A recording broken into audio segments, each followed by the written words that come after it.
Welcome back. સમાચાર દ્વારકાથી. દ્વારકામાં ધીમી ધારે વરસાદનું આગમન થયું છે. ભગવાન દ્વારકાધીશના દર્શનને આવેલા ભક્તો ભીંજાયા. વરસાદ વચ્ચે યાત્રિકો ભગવાન દ્વારકાધીશના દર્શન કરવા માટે પહોંચ્યા. ધીમી ધારે વરસાદથી દ્વારકા શહેરના રોડ રસ્તા ભીના થયા છે. દેવભૂમિ દ્વારકા, જ્યાં ધીમો વરસાદ વરસ્યો અને જે ભક્તો અહીં દર્શન માટે આવ્યા હતા તે ભીંજાયા હતા, પરંતુ જે ઉત્સાહ અને ભક્તિનો પ્રવાહ છે તેમાં ઘટાડો નહોતો થયો.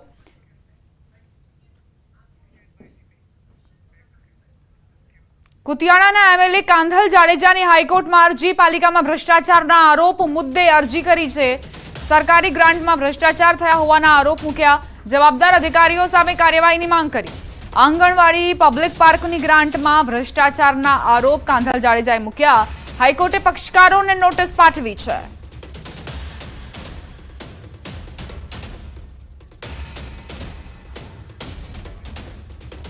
બોટાદ જિલ્લામાં હીરા ઉદ્યોગમાં મંદીને લઈ વેપારીઓ હનુમાનજી દાદાના શરણે. શહેરના હીરા વેપારીઓ, કારખાનાના માલિકો, રત્ન કલાકારો સહિત આશરે 3000 લોકો ડીજે વગાડતા સાળંગપુર પગપાળા પહોંચશે અને કષ્ટભંજન હનુમાનજી દાદાને ધજા ચડાવી મંદીમાંથી મુક્તિ અપાવવા પ્રાર્થના કરશે. બોટાદ જિલ્લામાં લગભગ 1500 જેટલા કારખાના આવેલા છે, જેમાં લગભગ 70,000 જેટલા લોકો રોજગારી મેળવે છે. બોટાદ જિલ્લામાં મુખ્યત્વે હીરા અને ખેતી બે જ વ્યવસાય છે, જેમાં હીરા ઉદ્યોગમાં મંદી અને વરસાદ ખેંચાતા ખેતીમાં પણ હાલાકી પડી રહી છે. ત્યારે આગામી દિવસોમાં લોકોની હાલત વધુ કફોડી બને તેવી સ્થિતિ સર્જાઈ શકે છે.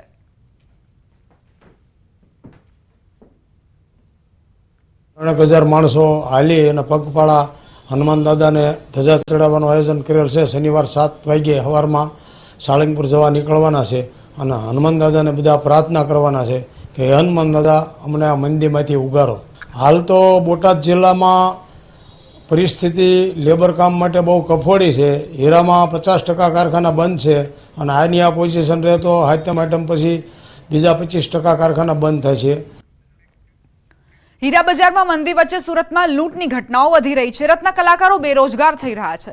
જીવન નિર્વાહ માટે કારીગરો ક્રાઇમની દુનિયામાં પગ મૂકી રહ્યા છે. વરાછા પોલીસ સ્ટેશન હદ વિસ્તારમાં 3 રત્ન કલાકારોએ દેવું વધી જતા લૂંટનો પ્લાન બનાવ્યો. મિની બજારની ઠાકોર સોસાયટીમાં આવેલા એક કારખાનામાં વહેલી સવારે છરીની અણીએ 2 કારીગરોને લૂંટી લીધા. 80,000ની કિંમતના 120 કેરેટના હીરા અને 2 મોબાઈલ લૂંટીને ફરાર થઈ ગયા, જેના સીસીટીવી સામે આવ્યા. સીસીટીવીમાં 3 લૂંટારુઓ લૂંટની ઘટનાને અંજામ આપતા કેદ થયા, જેમાં 3 લોકો ગેટ કૂદીને આવતા અને ઓફિસમાં ઘૂસતા દેખાય છે. પોલીસે આ કેસમાં અલગ અલગ ટીમ બનાવી ગણતરીના કલાકોમાં આરોપીઓની ધરપકડ કરી લીધી છે. એક જુવેનાઇલ સહિત 4 લોકોને ઝડપી લઈ લૂંટનો મુદ્દામાલ રિકવર કર્યો, જેમાંથી એક આરોપી ઓફિસમાં જ કામ કરતો હતો. લૂંટારુઓ વ્યવસાય રત્ન કલાકાર છે. માથે દેવું થઈ જતા અને રૂપિયાની જરૂર હોવાથી લૂંટને અંજામ આપ્યો.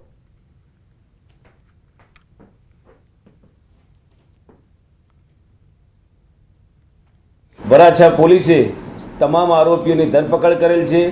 80,000ના 120 કેરેટ વજનના હીરા તેમજ બંને મોબાઈલ મળી કુલ 90,000ની મત્તાનો મુદ્દામાલ હસ્તગત કરેલ છે.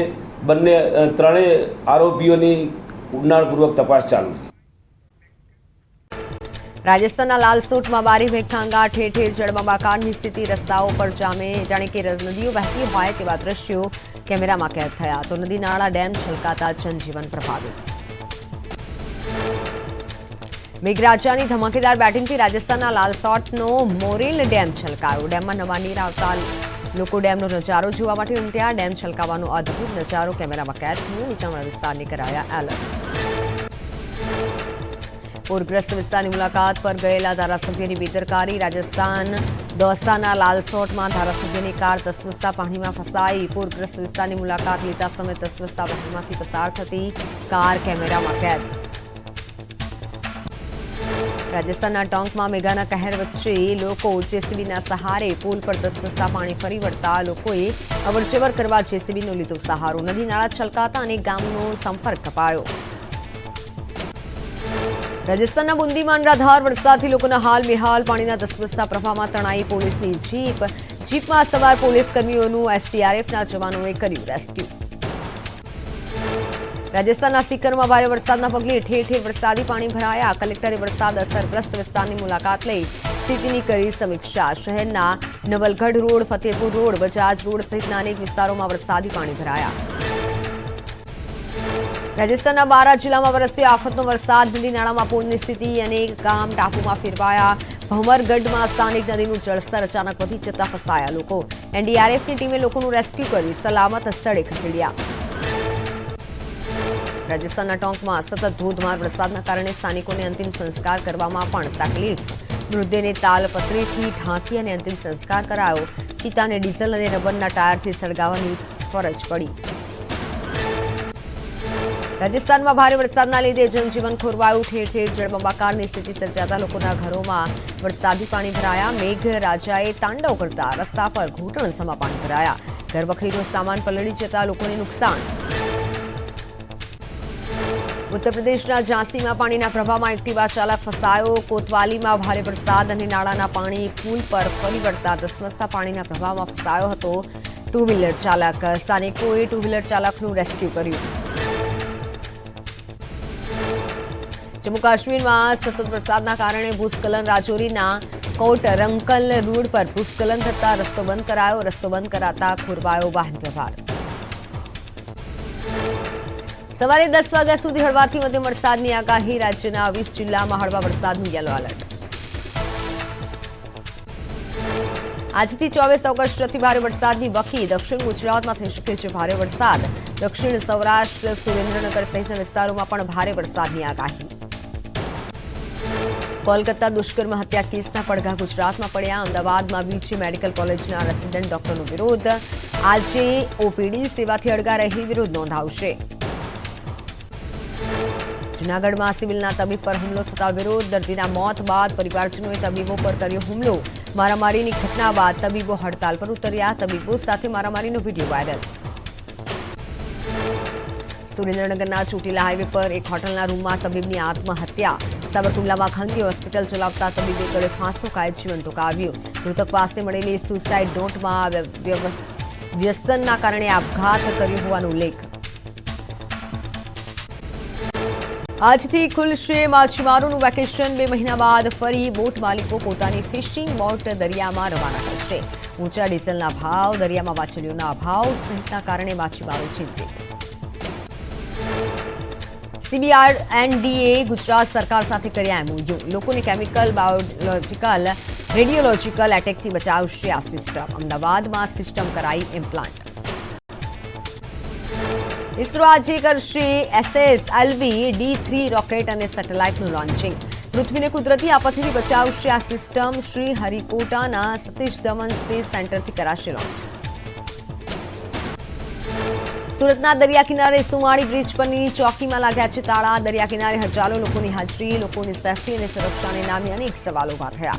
2 દિવસ પહેલા દરિયા કિનારે પકડાયું હતું કરોડોનું ડ્રગ્સ. સુરતના દરિયા કિનારેથી ફરી ઝડપાયું ડ્રગ્સ. એસારના રિક્લાઇમેન્ટ એરિયામાંથી 4 કરોડથી વધુ કિંમતનું ડ્રગ્સ મળી આવ્યું હતું. વારસી હાલતમાં ડ્રગ્સના 7 પેકેટ મળી આવ્યા હતા. કુલ 8 કિલો ડ્રગ્સ જપ્ત કરાયું. મહેસાણાના મેવડ ગામના માતંકી ધામ મંદિરને તસ્કરો નિશાન બનાવ્યું. મંદિરમાંથી તસ્કરો દાનપેટી ઉઠાવી ગયા. દાનપેટીમાં રહેલી અંદાજિત 10 થી 12,000 જેટલી રકમની ચોરી. સીસીટીવીમાં કેદ થયા તસ્કરો. સુરતના હીરા બજારમાં રત્ન કલાકારો ₹80,000ના હીરાની ચલાવી લૂંટ. ચપ્પુની અણીએ કારીગરોને ધમકાવી ચલાવી લૂંટ. મિની હીરા બજારમાં 3 શખ્સો ગેટ પરથી કૂદી અને કારખાનામાં ઘૂસ્યા હતા. વરાછા પોલીસે આરોપીને દબોચ્યા. બનાસકાંઠાના જાડા ગામે આચાર્ય વગરની શાળાનો આક્ષેપ. છેલ્લા 1 વર્ષથી આચાર્ય ભૂમિકા પરમાર ડેપ્યુટેશન ઉપર ગાંધીનગર GCERTમાં ફરજ બજાવતા હોવાનું લેટર આવ્યું સામે. ગ્રામ્યજનોએ શાળામાં આચાર્યની કરી હતી માંગ.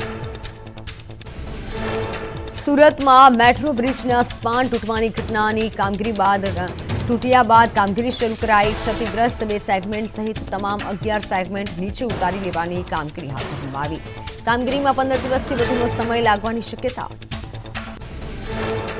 ગોધરા શહેરમાં એક સામાજિક કાર્યકરે રખડતા ઢોરની સમસ્યાને લઈને કર્યો અનોખો વિરોધ. સ્વતંત્રતા પર્વ નિમિત્તે એક હાથમાંથી રંગો લઈ લાકડી લઈ રોડ પર ડીંગો જમાવતા પશુઓને ભગાડ્યા. રખડતા ઢોરની સમસ્યાથી શહેરમાં અકસ્માતો વધવાની ફરિયાદ. ભાવનગરમાં રોડની કામગીરીમાં પોલમપોલ, ઓડિટ વિભાગે ખોલી ભ્રષ્ટાચારની પોલ, મનપાના રોડ વિભાગની તાનાશાહી. એજન્સીની મનમાનીના કારણે પ્રજા પરેશાન. 2.34 કરોડના રોડના કામમાં ટેન્ડર કમિટીને લૂપમાં લીધા વગર જ કામ સોંપ્યું હોવાનો ખુલાસો.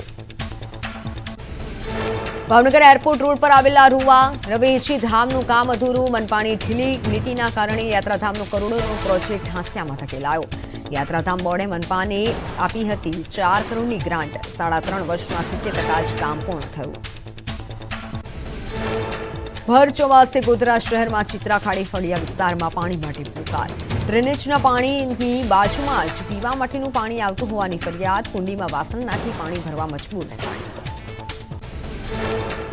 વડોદરાના હરણી તળાવમાં દશામાની મૂર્તિઓની દુર્દશા. માઈ ભક્તો નારાજ થતા પાલિકાના સત્તાધીશો દોડતા થયા. સત્તાધીશોએ ભૂલ સ્વીકારવાના બદલે નાગરિકો પર દોષનો ટોપલો ઢોળ્યો. તળાવમાં દશામાની વધુ પડતી મૂર્તિઓ આવી ગયાનું કારણ આગળ ધર્યું. મોટા પ્રમાણમાં મૂર્તિઓ વિસર્જન માટે આવતા કૃત્રિમ તળાવમાં મૂર્તિઓ દિવાહાર દેખાયાનો દાવો. સ્ટેન્ડિંગ કમિટીના ચેરમેન શીતલ મિસ્ત્રીના મતે નાગરિકોએ જાતે વ્યવસ્થા ઊભી કરી. રાજકોટના ફાયર અધિકારી અનિલ મારુની વધશે મુશ્કેલી. અનિલ મારુની ભરતી શંકાના દાયરામાં 3 જૂને ભુજ ઓડિટ વિભાગે ભરતી અને પ્રમોશન બાબતે લખ્યો હતો પત્ર. 2015થી અનિલ મારુને કાયમી કરાયા. ધોરણ 12 પાસ અનિલ મારુને ક્લાસ 1 ઓફિસર બનાવાતા ઉઠ્યા સવાલ. અગ્નિકાંડ બાદ ભુજથી રાજકોટમાં કરાઈ હતી બદલી.